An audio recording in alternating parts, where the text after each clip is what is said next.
Story time. Okay. But I don't want to go among mad people, said Alice. Oh, you can't help that, said the cat. We're all mad here. I'm mad, you're mad. How do you know I'm mad? Asked Alice.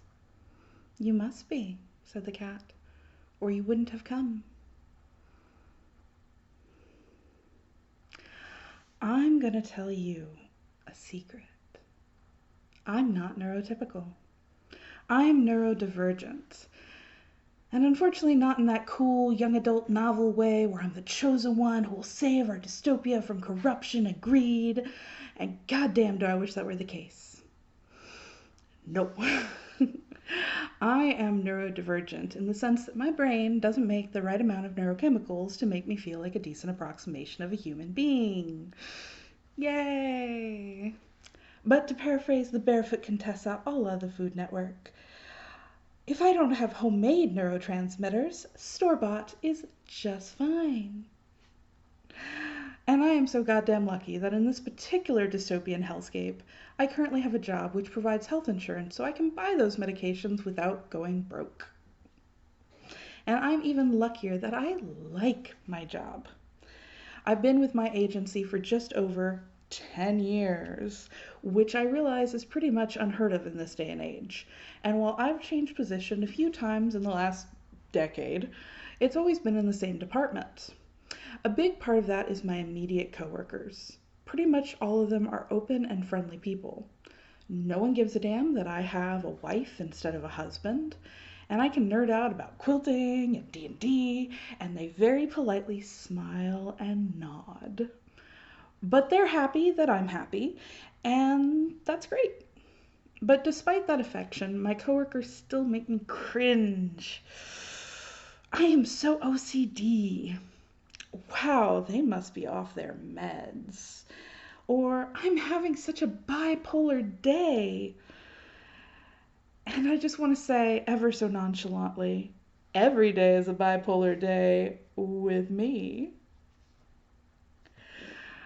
But I keep my mouth shut because once that cat's out of the bag, there's no putting it back. I got diagnosed with bipolar 2 in my early 20s. I was slowly untangling myself from an abusive marriage, and it had been easy to chalk up my mood swings to, well, life being pretty shitty.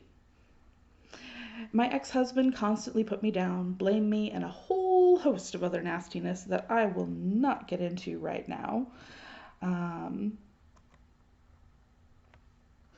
But yeah, it was only the encouragement from a new partner I'd started seeing at the time that I'd even considered seeing a psychiatrist.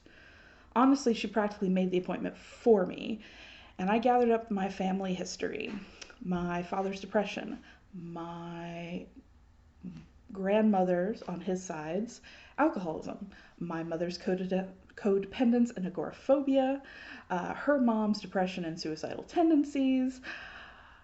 Yeah, I had never put together the puzzle pieces of my inherited mental health related symptoms. And I thought the symptoms that I experienced were nothing other than normal. The hyper fast, happy days that were always followed by a crash. It was just the price to be paid to be happy. I wouldn't sleep much. I'd take on super creative projects. I'd still manage to get all my schoolwork done when I was younger. And when I got a job at my agency, I was good at it. It just, I was falling apart at the seams. Crying was common, wanting to die even more so. There was nothing for it but to try the new meds. And I was incredibly lucky that the first things I found were so successful. Currently, I take 3, count them, 3 mental health medications. My mood stabilizer, Lamictal, and my 2 antidepressants, Trintellix and Abilify. Before I got on Lamictal, it was like I had these deep wells of emotion, and I would fall into and desperately try to climb my way out of. And gradually, but thankfully, that normal of having deep wells became the abnormal. My mood stabilizer did exactly what it was supposed to. As far as I could see, I wasn't falling deep into those wells anymore. I was getting stuck. And it was super weird. It was strange. It was uncomfortable. But once I got used to it, I felt so much better. And it's weird, but I suppose that's why I have a problem right now. Nowadays, I don't feel like my symptoms are enough to claim some sort of mental health status. Other people have it way worse than I do. They can't manage their symptoms as well, or they don't have the resources for medications. Never mind my stints of self loathing and suicidal ideation when I'm off my meds. For the most part, I pass, and people wouldn't guess. Sometimes I feel like I can't claim I had a suicide attempt because I have no scars.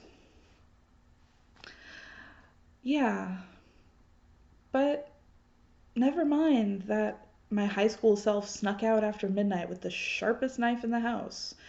The one my stepdad casually said you could cut yourself with and you wouldn't even feel it till you started bleeding.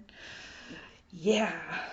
And I went to the neighborhood playground to sit on the swings, the knife heavy in my hoodie pocket. And I considered pushing up those long sleeves of my hoodie and slashing down my forearms. It felt like hours sitting there, rocking back and forth on the swings, dragging my feet through the dirt. I was a queer kid with an abusive, manipulative girlfriend. I felt trapped and just out of options. But I didn't do it. I can't tell you at this point, more than 15 years later, what stopped me. Maybe I was scared it would hurt. Maybe I didn't want some kid to find me. All I can tell you is that I walked back home, no one the wiser, until I told the school counselor the next day. And unsurprisingly, she told my parents, and my mom went into denial. But my dad got me into therapy, and I've been in therapy ever since. So, the theme for this talk is madness. The stigma around mental health is devastating.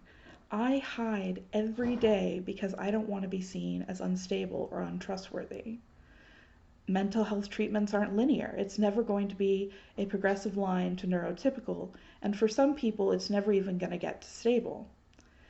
Mental health issues will affect behaviors, but they don't excuse them. They don't excuse mine. We're all responsible for our own actions, and I'm responsible for my actions, whether I'm on my meds or off them.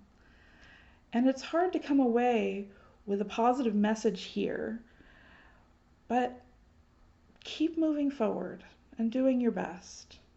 And sometimes to keep on surviving is the best we can do. Thanks.